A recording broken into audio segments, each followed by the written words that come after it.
Alright guys, welcome to Choose Your Own Path. So today we are going to do the epoxy. We're going to do the Frenchman. We're going to wave our hands around. We're going to talk with our hands. We're going to do the epoxy. So I'm just going to pan the camera down and show you what I'm going to do. So first thing you do is make sure you got gloves or a glove.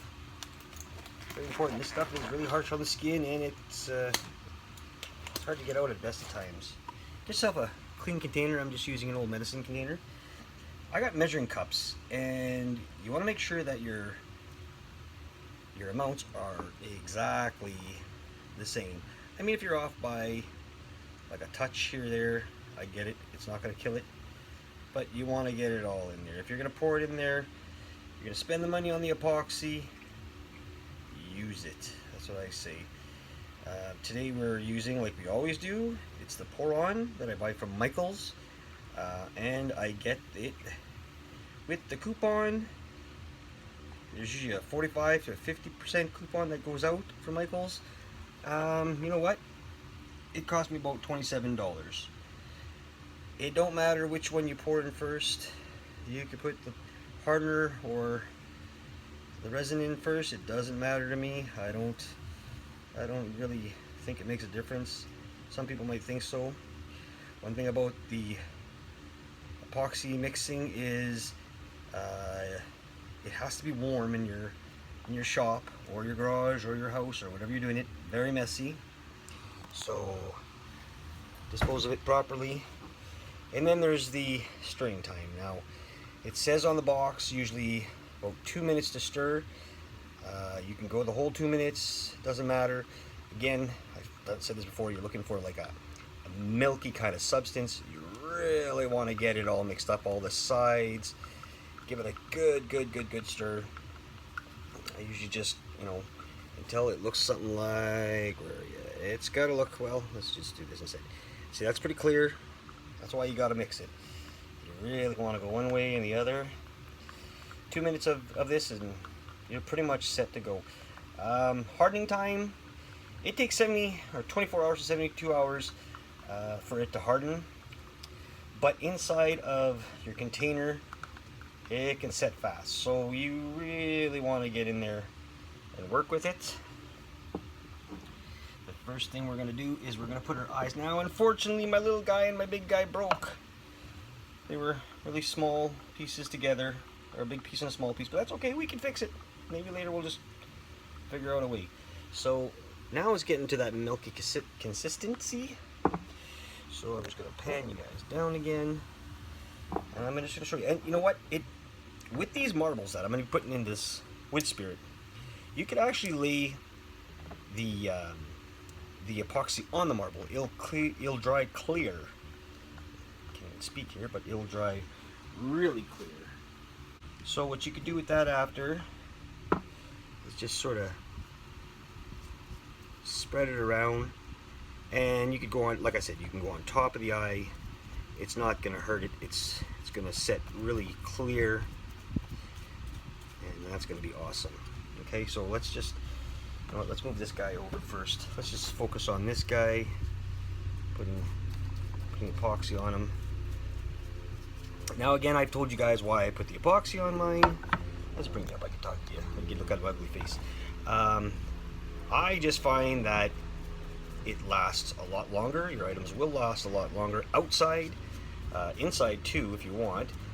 Not that there's any elements in there, but that's good. Don't make the mistake like I did the other day and I did both sides at first. I was in a rush to do nothing, and yeah, let's not do that today. Let's just do one at a time. And again, I've said this before, with all the epoxy, you have to be careful because it wants to kind of, with gravity, go down. So if you have it hanging up like this, it will want to go downwards because it's heavy. And that's the only observation I can give you that I've ever noticed. I've had lots of drips and stuff like that, but nothing that can't be fixed.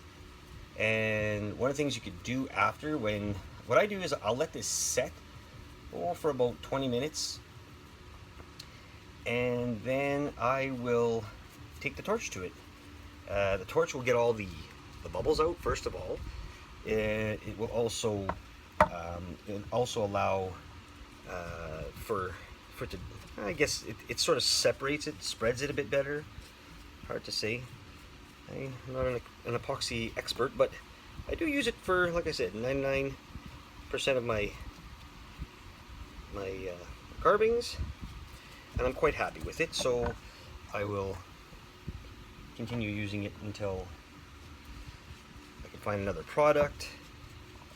I'm still looking for someone who wants to sponsor me a product, I guess you could say. Give it a try, put their name in there. You know, if there's companies out there you know, and they do that kind of stuff, hit me up, let me know. What I like to do is, we do have a company out here, but they haven't gotten a hold of me yet. They were supposed to be setting up shop.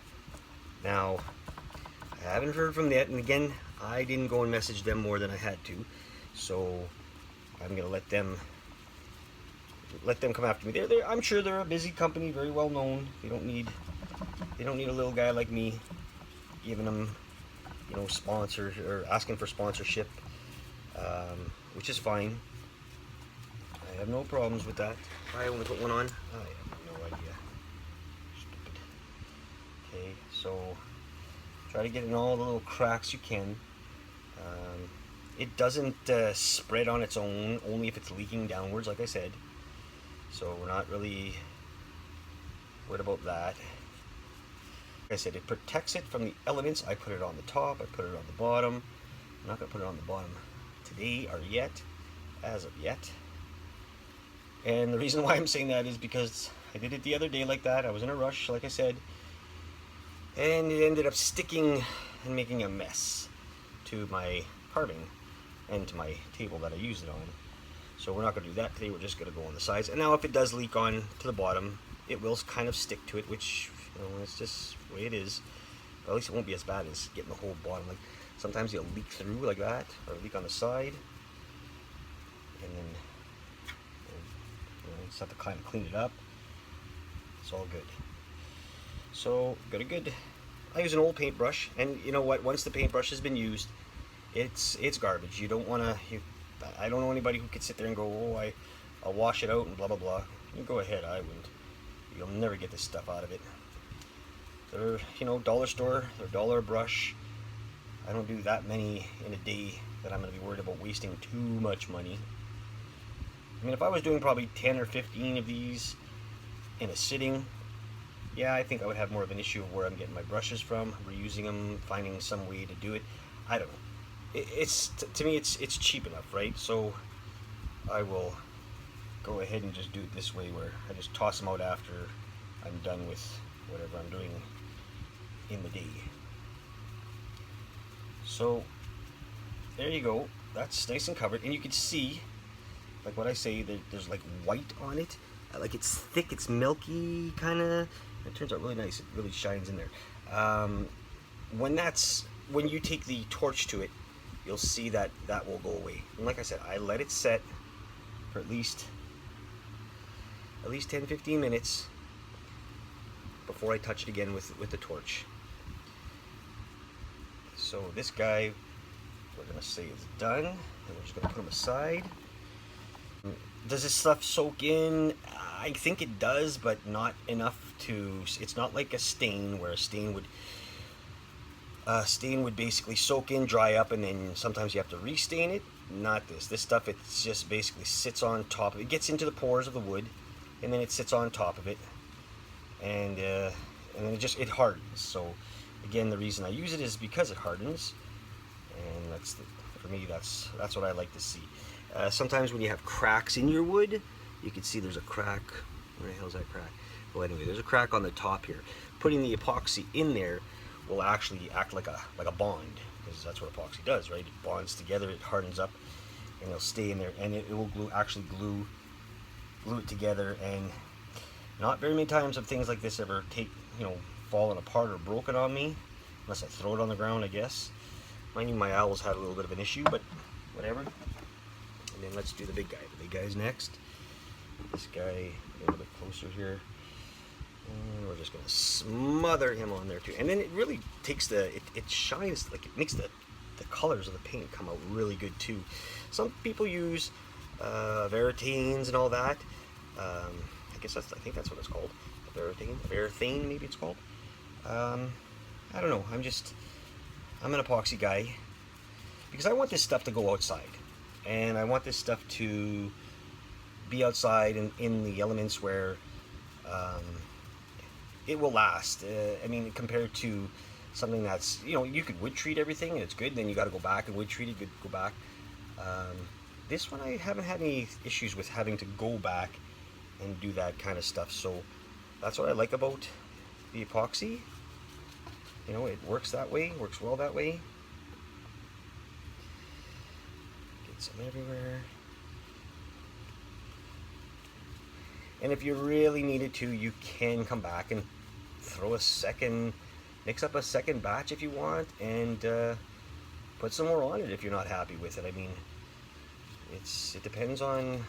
I got a couple pieces here that I probably could touch up, only because I think gravity got to them and it missed, which is fine. So meaning that there's some spots that are not covered as well as I would want them to be. But I mean, that's very simple to fix, right? Everything is a simple fix if you want it to be.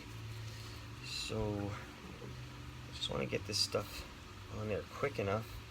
And the reason I'm doing this more quickly is because I got something else to do very soon. But I don't want this stuff to harden, or at least get all mucky. The word mucky? I'm not sure. So we're just going to add this here, and then I got a big crack in my owl. Well, it's not a crack. It's part of, where is it? It's right here. You can see this piece here is part of the bark that didn't come off. So I'm just going to fill it up with epoxy. It's going to slide its way in there, and it is going to end up hardening in there. You probably won't even see it after. That's the nice thing about it. And like I said, just take your time. I don't have to take my time because I've done this a billion times. But make sure you wipe it down with the brush. You don't want it to be outside in the open air where, bugs will stick to it. I mean, I got bugs in my garage, in my shop here. So I know that they're in here. I just got to be careful.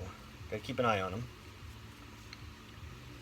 And, because once they're in there, they're part of the project. Get yourself a spider in there, and he or she is in there for good. And again, it's up to you if you want to do any kind of stains to it. You could stain it first, you could paint it, you could do whatever you want with this stuff. It's very versatile. It sticks onto it after, and it's good. Now, if you hang your items to dry, you got to really keep an eye on it for at least 10-15 minutes to get off. Like if you let it hang like that, it'll drip, and you want to get all the big kind of pieces off. Because when this stuff dries, and if it dries standing, you will end up with like big hard pieces, and then you got to sand that down, and that's a pain in the ass, guys. That is a pain. So I wouldn't recommend doing that. Small projects like this, you can, like I said, just put it on there. Another way of coating this is by hand. Put yourself some gloves on like I have, and you could just smear it. The only thing about gloves is once you start touching this stuff, it tears my gloves, I know that.